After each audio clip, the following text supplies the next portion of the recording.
Bom, pessoal, então, aqui nesse capítulo 9, a gente dá sequência ao tema industrialização.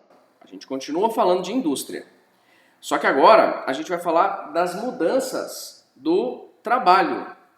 De que modo a industrialização ela transformou o como nós trabalhamos, né? Na verdade, aqui logo no começo, ele já traz aqui 4 fotinhas, ambas mostrando robôs, né? Algumas formas de trabalho que os robôs, alguns tipos de serviço que eles já conseguem executar. E até aqui, ó, um robô músico, né? Aqui um robôs, tirando essa ideia de robozinho humanoide, que nem esse daqui, ó. Aqui, robôs bem simples, né? Não tem um corpo humanoide, são apenas braços robóticos. E perceba, ó, fazendo soldas, fazendo montagem do carro.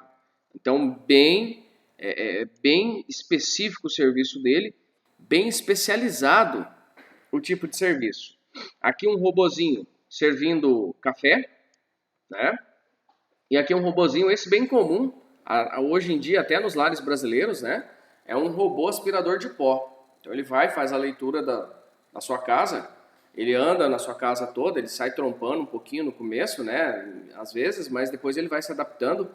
Esses sensores aqui estão vindo cada vez mais sofisticados, de modo que ele vai lá, faz a limpeza da sua casa, e aí, quando a bateria dele está fraca, ele volta para a base dele, sozinho. Então, essa é uma tendência. O autor do livro, da apostila, ele já traz isso daqui para a gente, justamente para nos questionar como tem sido o modelo de trabalho atual. A industrialização ela tem demandado cada vez mais uma mão de obra mais barata e eficiente. E os robôs proporcionam justamente isso. Os robôs são extremamente eficientes. Por quê? Porque eles fazem um serviço padronizado, né? Eles têm uma série de vantagens sobre os humanos. Só que aí, claro, isso daqui, essas atividades que os robôs têm feito, elas vão tirar o emprego de milhões de pessoas. Bom, aí, mudanças no mundo de trabalho.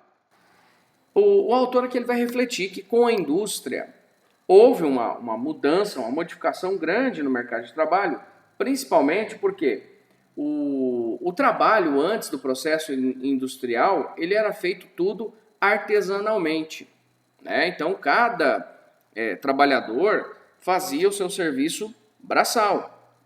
Então se você reparar, por exemplo, essa foto de baixo, que essas fotos, né? Nós temos aqui em 2000, 1950, né, 60, 1980, 90, em 2000 e atualmente. Os Emirados Árabes se destacam hoje a nível mundial pelas suas belas construções, prédios gigantes. O prédio mais alto do mundo atualmente está construído nos Emirados Árabes. Realmente virou um centro de turismo. E tudo isso só foi possível graças a este processo de industrialização. Então, o que o autor quer refletir aqui com você é que, com a industrialização, o espaço geográfico sofreu mudanças significativas, mudanças substanciais. Pois bem, aí ele vai falar da nova divisão internacional do trabalho. Você lembra o que é a DIT, a Divisão Internacional do Trabalho? Nada mais é do que o que cada país oferta e compra, o que cada país vende e compra no mercado internacional. Então, por exemplo, o Brasil. O que o Brasil vende para os países ricos? Aqui tem um exemplo da Divisão Internacional do Trabalho. Olha lá. O Brasil vende matérias-primas, que nós chamamos de, muitas vezes, de commodities, produtos agrícolas que têm um papel muito importante na economia, que tem um percentual nas exportações bem considerável. Além dos produtos agrícolas, os produtos minerais também, por exemplo, são produtos primários, todos produtos primários. Nós chamamos de matérias-primas. Agora, repara o seguinte, quando eu penso dos Estados Unidos para a África, o que os Estados Unidos vende? Ele vende tecnologia, né? E a tecnologia das mais variadas, seja automobilística, farmacêutica, eletrônica, elétrica, tudo.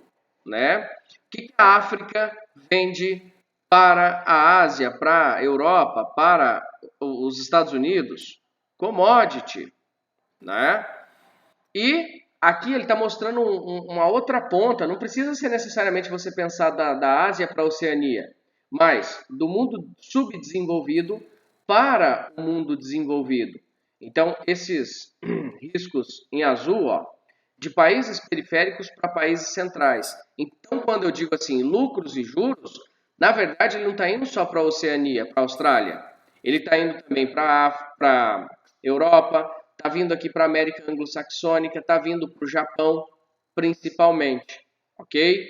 E aí de países centrais, ou seja, de países desenvolvidos, ricos, para os países periféricos. Então, o que os países centrais mandam? Empréstimos e investimentos, tecnologia, produtos industrializados de alto valor agregado. E o que os pobres mandam? Matéria-prima, commodity e lucros. Entendeu a lógica? Então, quando eu falo de divisão internacional do trabalho, eu estou fazendo um breve resumo do que cada país oferece e compra no mercado internacional. Então, se a gente for pensar aqui, por exemplo, no Brasil, né? O nosso país, ele compra muito produto industrializado. Por exemplo, medicamento. Quando a gente pensa agora no coronavírus, né? O Brasil teve que comprar um monte de medicamento de fora, está tendo que pedir, importando esses medicamentos, porque ele não consegue produzir tudo aqui. E o que o nosso país vende? A gente sabe, né? O maior volume de exportação do Brasil, se você pegar ali dos 10 produtos que a gente mais vende, você só vai ter um, que é aviões no meio, no top 10. O resto tudo é produto primário, né? Ou semi-industrializado. Por exemplo, açúcar. Açúcar é um produto industrializado, só que ele serve de matéria-prima para uma pancada de outras coisas. Então a gente chama, o açúcar seria um produto semi-industrial, porque ele é base para outros tipos de indústria, ok? Pois bem, quando a gente fala de países centrais e periféricos, a gente não está falando de necessariamente que ele está no centro do planeta, porque o planeta não tem um centro, né? Não tem um meio. Nosso planeta é uma bola, então não tem como a gente dizer onde que é o centro e onde que é a periferia. Só que quando eu falo central, eu estou falando isso aqui, ó, anglo-saxônica, Europa, a Rússia é um país central, olha aqui o Japão, isso aqui é uma projeção plana, ó, tá vendo? Tá mostrando o mundo todo distorcidão. Isso aqui em volta, ó, tudo seria a Antártida, tá bom?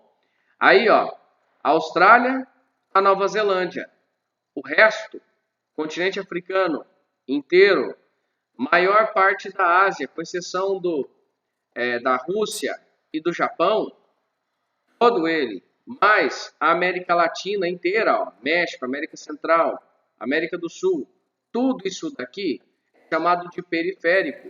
Periférico por quê? Porque ele está à margem, ele está na periferia da globalização. Ele está no segundo plano.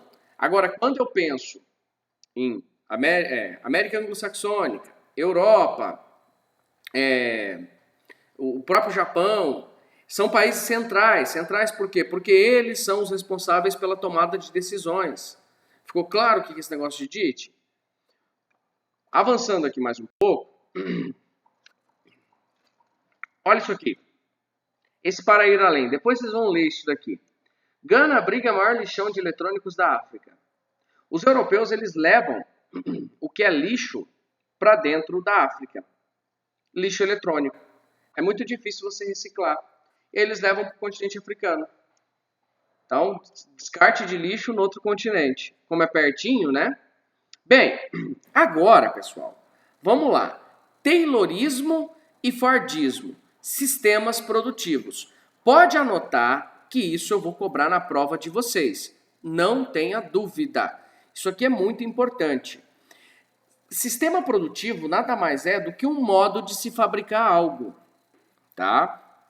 E no caso do Taylorismo e posteriormente o Fordismo, e aí vai uma observação aqui. Quando eu falo Taylorismo, ele vem antes do Fordismo. Tem gente que confunde os dois achando que são a mesma coisa. Na verdade, não. O Henry Ford, na verdade, ele pegou o conceito de Taylorismo e ele adaptou isso a uma esteira de produção. Lembra do filme do Chaplin, Tempos Modernos? Ali o Chaplin está evidenciando o que é um sistema de Fordismo, né? Ali é um sistema Fordista. O Chaplin fica ali apertando parafusos sem parar. E ele nem sabe mais o que é que ele está fazendo. Simplesmente ele aperta parafuso. Ele não reflete o que ele está fazendo. É automático. Você já viu? A gente pode até pesquisar aqui, ó. Vamos pegar aqui no YouTube. Aqui nessa página dá. Eu vou mostrar para vocês aqui agora. Vamos colocar aqui indústria. Vou colocar aqui indústrias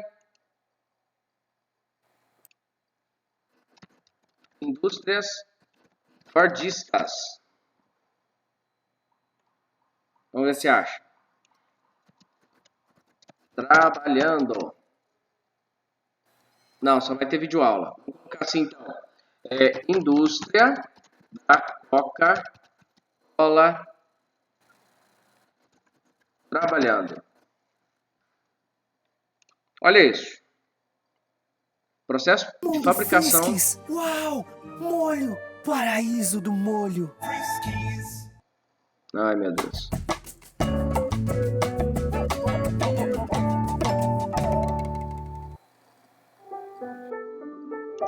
Faz a bebida, ensina. Gente, repara o tanto de funcionário que tem. O xarope não é feito aqui. Não, o xarope é produzido na fábrica de Manaus, que é o serviço da Coca-Cola, que é mandado para a indústria americana. Por que tem essa tubulação tão gelada? Estou vendo que ela está bem gelada. Na verdade, o processo de fabricação, para ter mais garantia, mais precisão, a gente precisa estar bem gelada. Mas o principal fator é a incorporação do CO2 na medida que é favorecido com a baixa temperatura. Quer dizer que isso aqui então é um suco de Coca-Cola. É um suco de Coca-Cola gelada. Quanto mais ou menos que passa aqui por hora? Quantos litros passa por hora? Você tem ideia? Então dá para encher 60 caixas d'água gigantes de Coca-Cola. Olha lá, vamos avançar aqui. Como é que a máquina, eu tô vendo que a máquina corta, como é que ela acerta o ponto de cortar aqui, né? Mais uma vez são sensores precisos, né, que são regulados para cada ponto de acordo com marcações do rótulo que tem nessa turbina, né? E a partir dessas marcações identifica e determina o ponto de corte exato. Vamos pegar aqui de frango, ó. Vamos pegar essa daqui de frango, ó.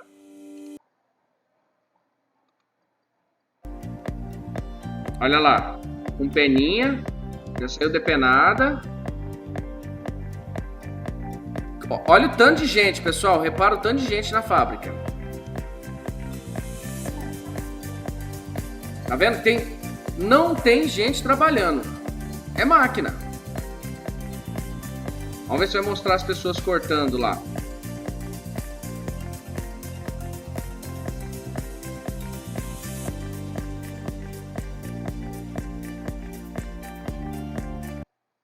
Deixa eu avançar aqui. Ali os trabalhadores, ó. Ó os franguinhos, vão caindo ali, ó. Automático, ó.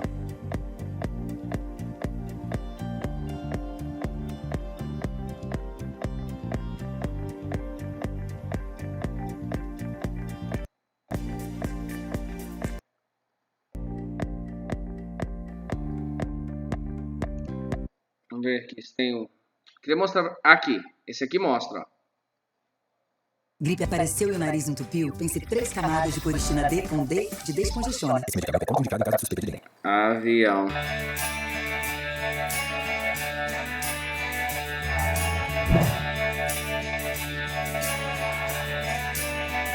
Seção de resfriamento de carcaça.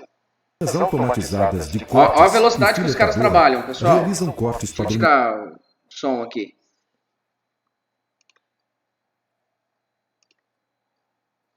É baixa a resolução. Olha a velocidade que esse troço anda.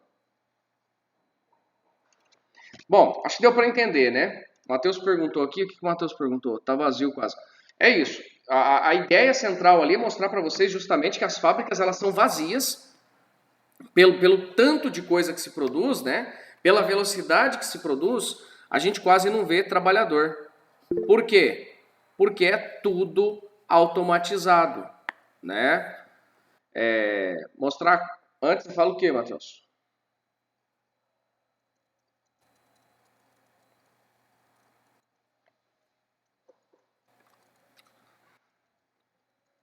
Ah, não. Deixa para depois.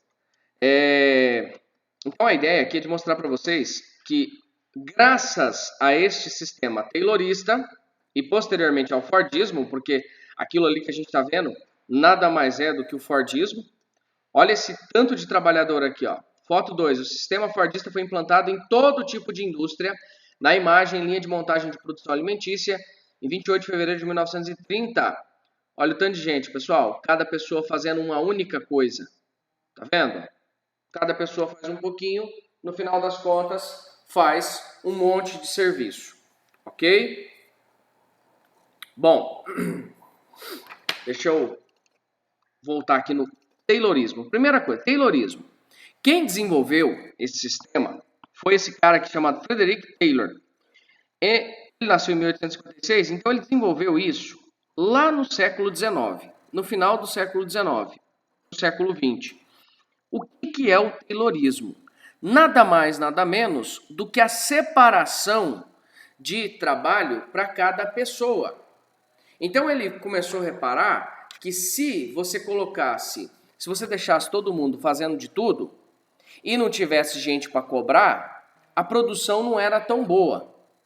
Mas se você colocasse uma regra rígida de trabalho, né, aí sim o seu índice de produtividade podia subir bastante.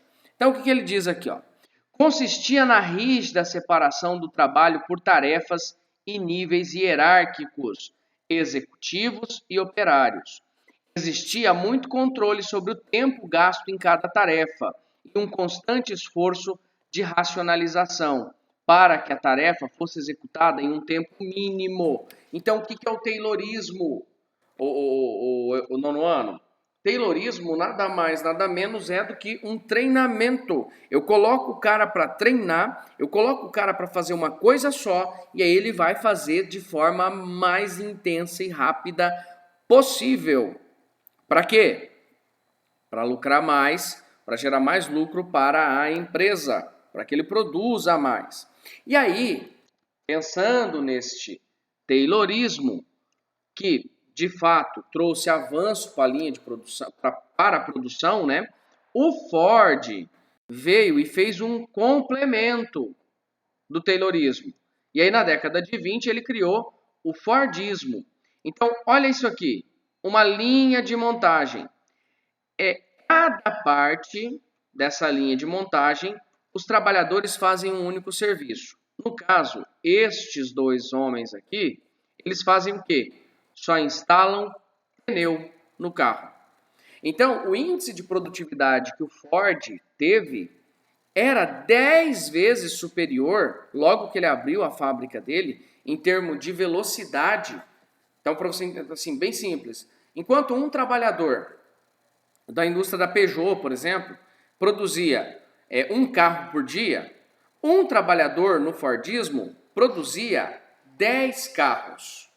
Então isso vai explicar para vocês, o que tem bastante questão até que cobra isso, que eu já vi, por que mesmo reduzindo o número de funcionários na produção de carros, a produtividade aumentou. A produção e a produtividade aumentou. Porque há um emprego de tecnologia. Então nós dizemos assim, que quanto maior for o emprego de tecnologia, maior emprego de tecnologia significa maior produtividade. Quanto mais tecnologia, maior produtividade, maior produção. Ok? Bom, aí o Fordismo, o Henry Ford, ele foi vamos dizer assim, o pioneiro, né, a adotar esse sistema de produção em massa. Não é que não existiam carros, né, nos Estados Unidos antes do Ford? Tinha. Só que os carros não conseguiam competir em valor e nem em qualidade com os carros do Ford. Então o Ford ele foi assim, um gênio, né? É um gênio, considerado um gênio do empreendedorismo. Até hoje, sem dúvida nenhuma, remodelou o modo como o mundo se organiza.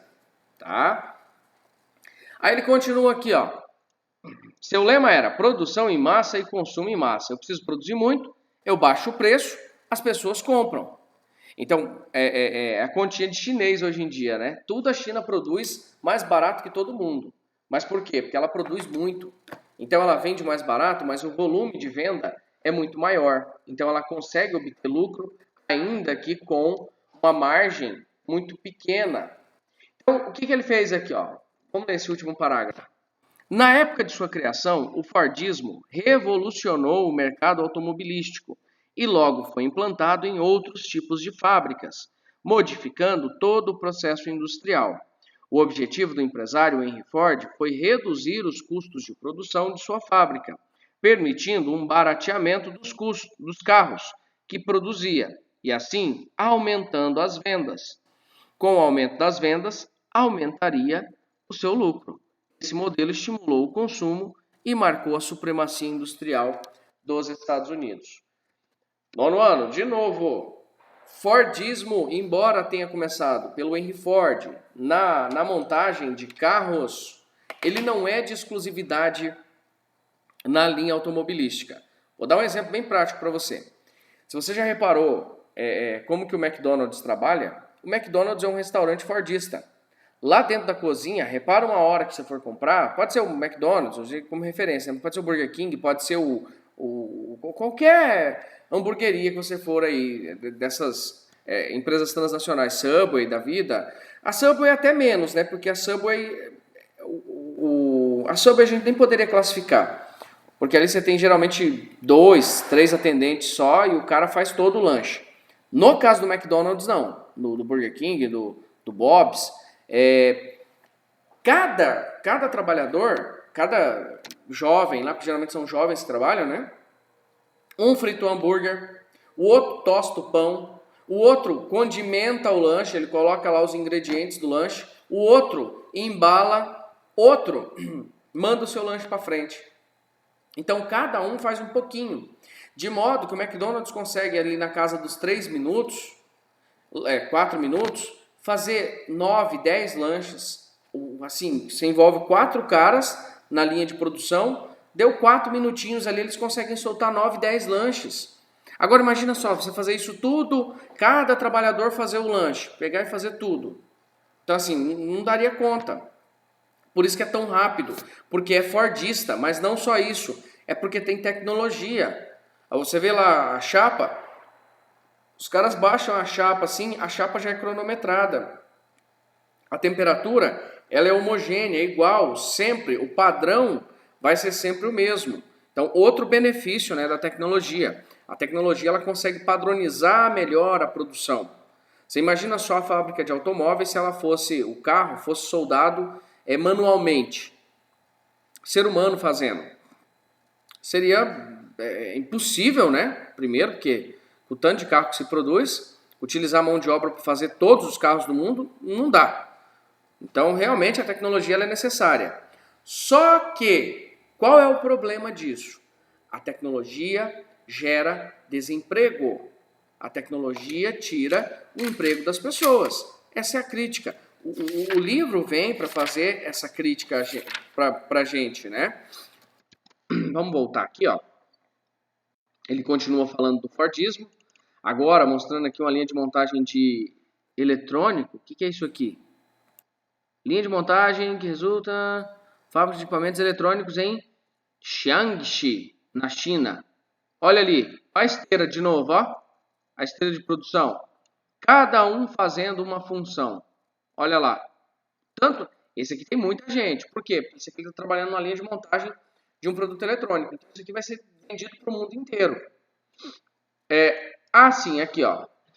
Este filme eu ia mostrar para vocês se nós estivéssemos em aula presencial, que é o Tempos Modernos. Ele traz aqui uma referência para nós do filme.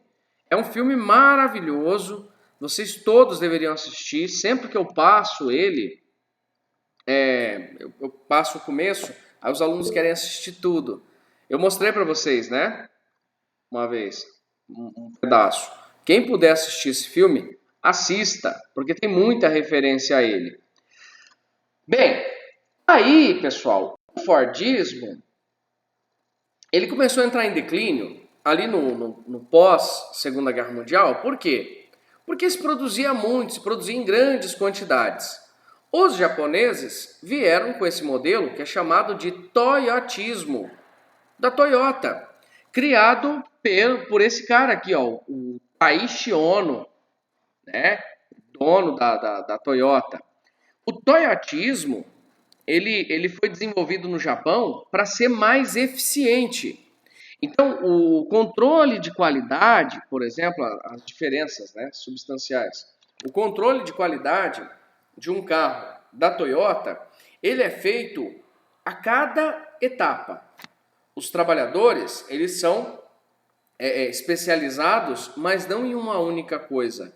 Os trabalhadores, eles mudam de núcleo, de modo que, isso eu estou falando do toyotismo de um modo geral.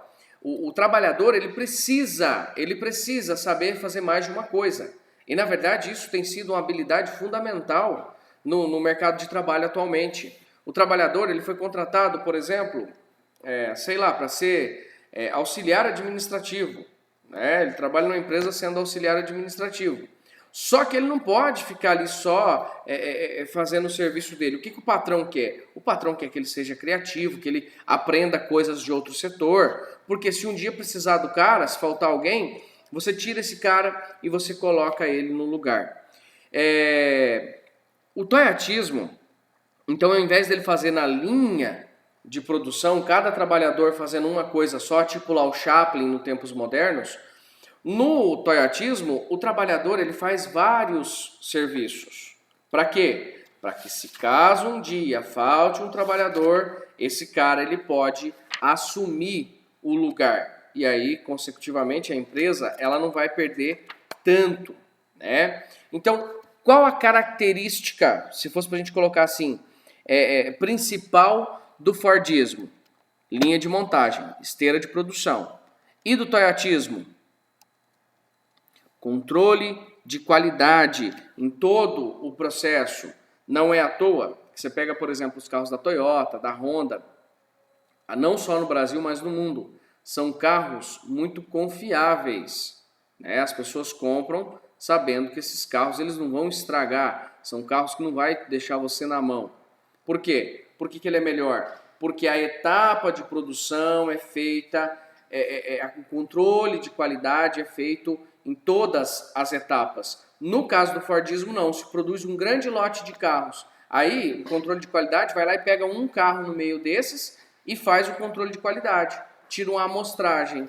Por isso é muito mais difícil você ver recall em carros da Toyota, em carros da Honda, embora aconteça, do que nas linhas tradicionais de montagem como os da Chevrolet, os da Ford mesmo, da Fiat, as demais marcas, né? O toyotismo não. E tem, pessoal, ainda um terceiro modelo. A gente falou do Fordismo, do toyotismo, e tem um atual chamado Volvismo. Volvismo. É da Volvo. A Volvo no Brasil, agora ela está chegando com carros. Ela sempre foi muito focada no mercado de caminhões. De fato, os caminhões da Volvo são de excelente qualidade. Tanto é que você anda nas estradas, aí tem muito Volvo. Só que agora eles vieram com carro também. Não são carros baratos. Tá? A Volvo é uma empresa sueca. E o Volvismo, ele preza a extrema qualidade. E não só isso, ele faz, da linha de produção, ele deixa que as pessoas, os trabalhadores, participem ativamente da construção, da produção do carro, da linha de montagem. O cara ele trabalha ativamente, ele sugere o salário, os salários pagos são salários bons, a formação contínua, a qualificação profissional desses trabalhadores continuamente. Então, assim, é uma terceira via. A apostila, a nossa apostila aqui, ela não vai trazer, infelizmente, né? Então, vamos voltar aqui, só para eu concluir um negocinho aqui para vocês, porque já vai dar o horário. Quando eu falo em just in time, já ouviu falar disso? Just in time. Houve uma economia financeira para as fábricas. Cada coisa no seu tempo. Então, cada parte da produção é feita no seu tempo, é feita por um trabalhador. Aqui ainda estamos falando de toyotismo. Just in time, então seria, eu faço continuamente o controle de qualidade, eu tenho núcleos produtivos, de modo que, com a redução do espaço para estocagem de matéria-prima e mercadoria e diminuição do quadro de funcionários do setor secundário, que passaram a procurar espaço no setor de serviços. O que esse toyotismo fez? Peraí, não, eu não quero não. Eu tô no nono. Ah, tá, chega na conta. O João. O just in time, então, como ele vai fazer cada coisa no seu tempo, ele não vai produzir uma grande quantidade de carros. Ele não vai estocar o carro. Então, a quantidade de matéria-prima é menor, o custo do terreno, como é um terreno menor, eu não vou colocar tanto carro, o custo é menor. Então, o lucro acabou ficando mais efetivo. E aí, outra característica, né, para fechar aqui o nosso raciocínio, outra característica elementar do toyotismo é que os caras, ao invés de produzir um carro, 2 carros só, o toyotismo ele veio com a ideia de produzir para vários públicos, sabe? Personalizar. Hoje nós vivemos um momento que todo mundo quer personalizar tudo, né? O maior exemplo disso são os jogos de videogame, né? Os jogos eletrônicos, eles ganham muito dinheiro. E eu acho bem interessante porque os jovens, eles compram lá os passes de batalha, na verdade, para ganhar uma roupinha, para trocar a roupinha do seu personagem. E aí as combinações que você pode fazer de roupa, de arma, elas são infinitas. Você pode colocar uma combinação exclusiva sua, do jeito que você quer.